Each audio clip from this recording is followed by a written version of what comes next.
Assalamualaikum warahmatullahi wabarakatuh. Kami dari kelompok 7. Kami di sini akan membahas tentang dua alat laboratorium yang menggunakan listrik. Yang pertama yaitu drying oven dan yang kedua adalah orbital shaker. Nah, bagi teman-teman, silakan memerhatikan dengan seksama ya. Selamat menonton. Saya Cesta Tavita Sasmita akan menjelaskan fungsi-fungsi dan bagian-bagian dari drying oven. Drying oven atau oven laboratorium merupakan alat yang digunakan untuk sterilisasi atau pembersihan dengan menggunakan udara kering. Alat sterilisasi ini dipakai untuk mensterilkan alat-alat gelas seperti Erlenmeyer, cawan Petri, tabung reaksi, dan gelas lainnya. Lalu kita akan masuk ke fungsi dari drying oven. Drying oven berfungsi untuk memanaskan atau mengeringkan peralatan laboratorium.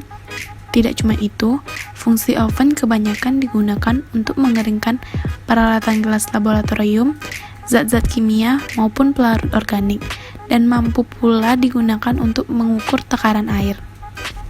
Masuk ke bagian kedua, yaitu bagian-bagian dari drying oven. Oke, pada bagian-bagian drying oven ini, yang pertama kita bisa tengok dari ujung kiri, yaitu kabel konektor, berfungsi untuk menghubungkan arus listrik ke mesin. Yang kedua, bisa kita tengok di gambar yang kedua di sebelah kanan, ada di paling bawah, yaitu gagang, berfungsi untuk membuka oven.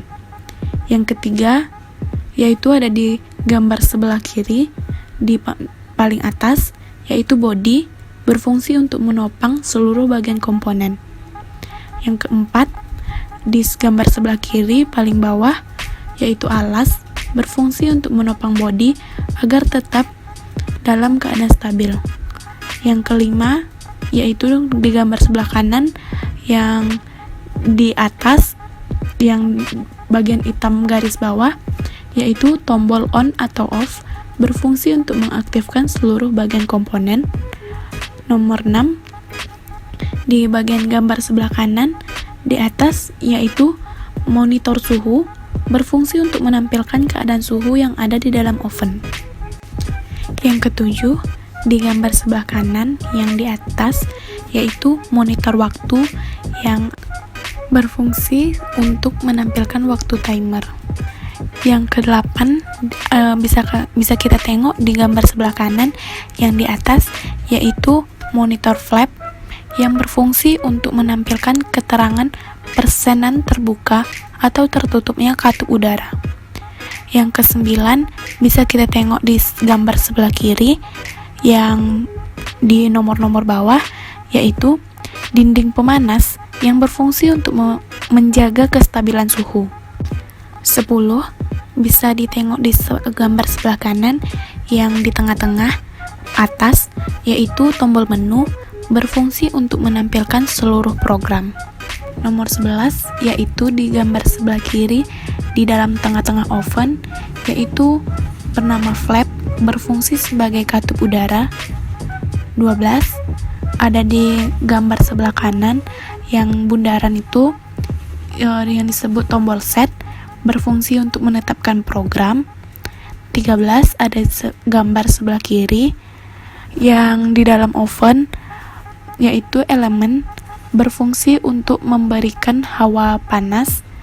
Yang ke-14 ada di gambar sebelah kanan di atas, yaitu monitor program, berfungsi untuk menampilkan program oven yang telah kita buat pada komputer. 15 ada di gambar sebelah kanan lagi yang di atas sebelah kanan, yaitu monitor alarm, berfungsi untuk memberikan peringatan ketika batasan suhu terlampaui. 16 ada di dekat nomor 15 tadi yang di atas, yaitu monitor grafik, berfungsi untuk menampilkan aktivitas penggunaan oven. 17 ada di gambar sebelah kiri yang gede itu, yaitu tutup, berfungsi untuk menutup oven. Selanjutnya, cara penggunaan drying oven yang akan dijelaskan oleh Alicia Rahmadini. kepada Alicia, kami persilahkan. Assalamualaikum warahmatullahi wabarakatuh. Perkenalkan, nama saya Alicia Rahmadini. Di sini saya akan menjelaskan cara penggunaan drying oven. Yang pertama, hubungkan drying oven dengan sumber listrik. Saat mencolokkannya, hati-hati. Pastikan tangan tidak basah agar tidak terjadi hal-hal yang tidak diinginkan seperti kesetrum ataupun lainnya. Yang kedua, masukkan peralatan laboratorium yang ingin disterilisasi ke dalam oven di bagian rak pada oven. Harus diperhatikan, alat-alat yang ingin kita sterilisasi ini sebelumnya dibersihkan dulu ya dari debu-debu. Barulah kita susun dengan rapi di dalam rak, jangan sampai bertumpuk-tumpuk. Selanjutnya, tutup pintu oven dengan rapat. Jangan sampai pintu oven ini masih terbuka ataupun masih memberi celah walaupun sedikit, karena hal ini akan mempengaruhi bagian dalam oven yang nantinya tidak optimal suhunya. Misalnya yang suhu yang diinginkan itu 500 derajat Celcius, tapi nanti karena pintu ovennya itu terbuka sedikit ataupun ada celah sehingga membuat suhunya tidak sesuai. Selanjutnya, hidupkan drying oven dengan menekan tombol on. Tombol on di sini pada gambar ada pada bagian atas oven. Kemudian akan muncul lampu yang berkedip ataupun display pada oven menyala. Berarti ini menandakan oven telah siap digunakan. Lalu atur suhu dan waktu yang diinginkan pada drying oven. Catatannya, jika peralatan yang terbuat dari plastik dan bahan yang mudah berubah volume, contohnya seperti pipet ukur, labu ukur, sebaiknya itu menggunakan suhu di bawah 100 derajat Celcius. Karena ini akan, kalau bahan-bahan seperti ini yang seperti plastik, itu akan merubah volumenya. Ya, kalau bisa bahan-bahan seperti pipet ukur dan labu ukur ini yang mudah berubah volumenya jika dipanaskan, sebaiknya tidak dipanaskan dengan atau tidak digunakanlah oven sebagai alat sterilisasi mereka. Lalu ada catatan juga nih, bila suhu 1700 derajat Celcius, kita bisa mengatur oven ini dengan waktu 1 jam. Kalau 1600 derajat Celcius, waktunya itu bisa kita atur 2 jam. Kalau 1500 derajat Celcius, waktunya 2,5 jam. Dan kalau 1400 derajat Celcius, atur waktunya 3 jam. Selanjutnya, tunggu hingga proses pengovenan selesai. Tandanya itu kalau dia pengovenan sudah selesai, itu ada pengatur waktu itu akan secara otomatis kembali ke 0. Jadi di display itu akan muncul di bagian pengaturan waktunya itu kembali lagi jadi 0. Berarti menandakan pengovenan telah selesai. Nah, setelah selesai itu, biarkan terlebih dahulu peralatan yang ada di dalam oven itu mendingin atau suhunya turun dulu, jangan langsung diambil.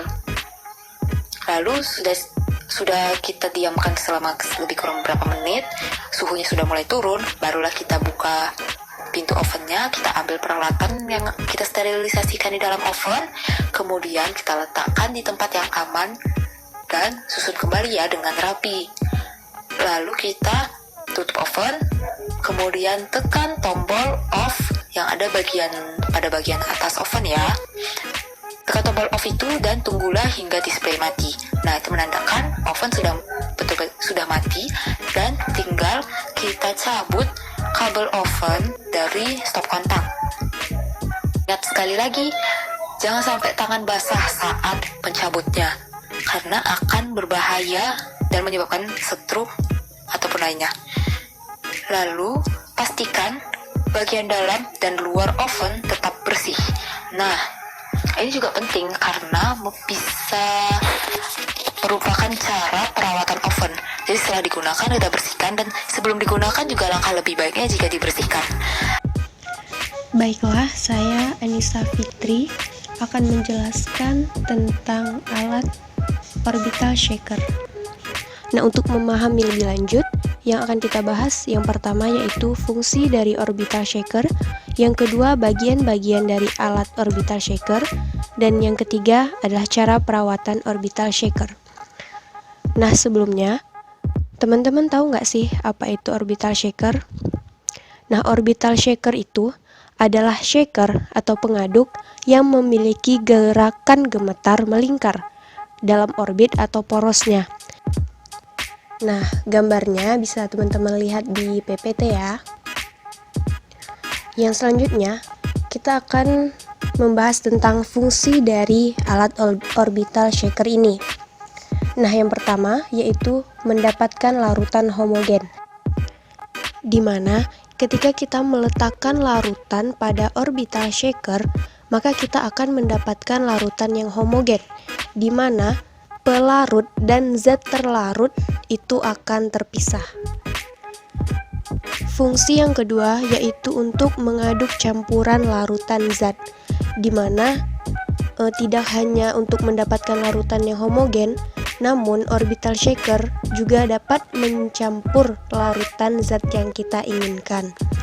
Nah, kalau misalnya kita ingin mendapatkan larutan yang homogen, tentu kita mengaduknya itu dengan kecepatan yang tinggi.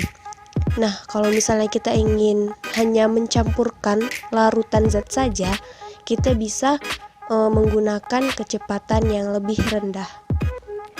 Selanjutnya, kita akan memahami bagian-bagian dari alat orbital shaker ini. Nah, bisa teman-teman lihat pada PPT, itu yang dilingkarin adalah tombol time, di mana tombol time ini digunakan untuk men-setting lamanya waktu pengadukan pada shaker. Nah, bentuknya ini bisa berupa tuas putar, keypad, ataupun tombol. Selanjutnya yang kedua itu ada tombol RPM, di mana tombol ini digunakan untuk menyesuaikan kecepatan putaran sesuai dengan prosedur yang telah ditetapkan. Selanjutnya yang ketiga yaitu ada LCD display, di mana LCD display ini menunjukkan waktu dan kecepatan yang kita inginkan. Nah, setelah kita setting time dan RPM-nya, maka di LCD display itu akan muncul. Nah, LCD display ini bisa berupa LCD indikator, 7 segment, ataupun LCD. Bagian yang keempat yaitu ada plate, di mana plate ini adalah tempat meletakkan labu Erlenmeyer. Dia bisa menampung hingga 2-9 labu Erlenmeyer, sesuai dengan kapasitas plate-nya. Yang terakhir, ada clamping roll, di mana clamping roll ini merupakan pasangan dari plate. Nah, biasanya dilengkapi dengan busa pelindung labu Erlenmeyer. Jadi clamping roll ini itu digunakan untuk menahan leher dari labu Erlenmeyer agar tetap pada posisinya ketika di-shake. Selanjutnya kita akan membahas cara perawatan dari alat orbital shaker ini. Yang pertama yaitu mengisi volume Erlenmeyer sesuai dengan jumlah sampel yang diperlukan. Nah, pada labu Erlenmeyer tadi, kita harus mengisinya sesuai dengan yang kita butuhkan, jangan sampai berlebih, agar pada saat di shaking itu larutan yang terdapat pada labu Erlenmeyer itu tidak tumpah. Yang kedua, yaitu membersihkan shaker setelah digunakan dan meninggalkannya dalam keadaan bersih. Nah, di mana kebersihan pada alat ini pastinya sangat diperhatikan agar tetap terlihat bersih dan bisa bertahan lama. Nah, yang ketiga yaitu putar ruas RPM dan pengatur waktu ke posisi normal. Nah, ini berlaku untuk orbital shaker yang tuas RPM sama time-nya itu menggunakan ruas putar. Nah, kalau misalnya hanya menggunakan tombol atau keypad itu tidak perlu. Dan yang keempat yaitu membaca manual book ketika ingin melakukan shaking. Nah, membaca manual book ini penting sekali agar ketika kita melakukan shaking pada larutan kita tidak salah ataupun kita dapat menjaga orbital shaking ini agar tetap bekerja secara maksimal. Assalamualaikum warahmatullahi wabarakatuh. Setelah kita belajar tentang pengertiannya, lalu fungsinya, bagian-bagiannya, dan cara perawatannya, sekarang kita akan belajar tentang cara menggunakan alat orbital shaker. Yang pertama yaitu siapkan sampel larutan pada labu Erlenmeyer. Dalam larutan ini kita akan menentukan bahwa dia ingin kita buat menjadi larutan homogen, yaitu memisahkan antara pelarut dan terlarut, atau kita akan hanya menyampurkan larutan tersebut. Sekarang yang kedua, kendurkan clamping roll atau pada plate-nya supaya Erlenmeyernya bisa diletakkan. Nah, situ kan ada yang besi yang memanjang. Nah, kita kendurkan agar kita bisa meletakkan labu Erlenmeyernya agar kita bisa meletakkannya di plat tersebut. Yang ketiga, tempatkan labu Erlenmeyer yang sudah terisi sampel, lalu kencangkan clamping rollnya agar tidak terlepas saat pengocokan berlangsung. Nah, jadi tempatkan labunya ke plat tersebut, lalu kita kencangkan kembali clamping rollnya agar dia tidak terlepas saat terjadi pergoncangan. Yang keempat, hubungkan shaker ke sumber listrik, lalu nyalakan switch on. Nah, jadi sebelum kita melakukan pengocokan, kita harus mendahulukan sampelnya tersebut untuk diletakkan, baru kita sambungkan ke colokan listrik. Lalu jika ingin menghidupkannya, langsung menekan tombol on agar alatnya bisa hidup. Yang kelima yaitu atur jam waktu pengocokan dengan memutar tuas waktu yang melihat panel display. Nah, jadi kita bisa mengatur waktu dari pengocokan tersebut di pemutar yang sebelah kanan. Itu akan mengatur waktu lamanya pengocokan. Nah, dan waktunya bisa dilihat di display yang di sebelah kirinya. Yang keenam yaitu atur kecepatan pengocokan sesuai kebutuhan. Lalu lakukan analisa proses pengocokan. Nah, jadi di sini kita di sebelah pemutar waktu itu ada pemutar RPM-nya, yaitu kecepatan dalam pengocokannya. Jadi jika kita makin cepat mengatur pengocokannya, di setel menjadi makin cepat, maka akan mendapat larutan homogen. Jika tidak terlalu cepat, maka kita bisa mencampurkan larutan. Nah, setelah itu kita melakukan analisa terhadap sampel yang kita lihat.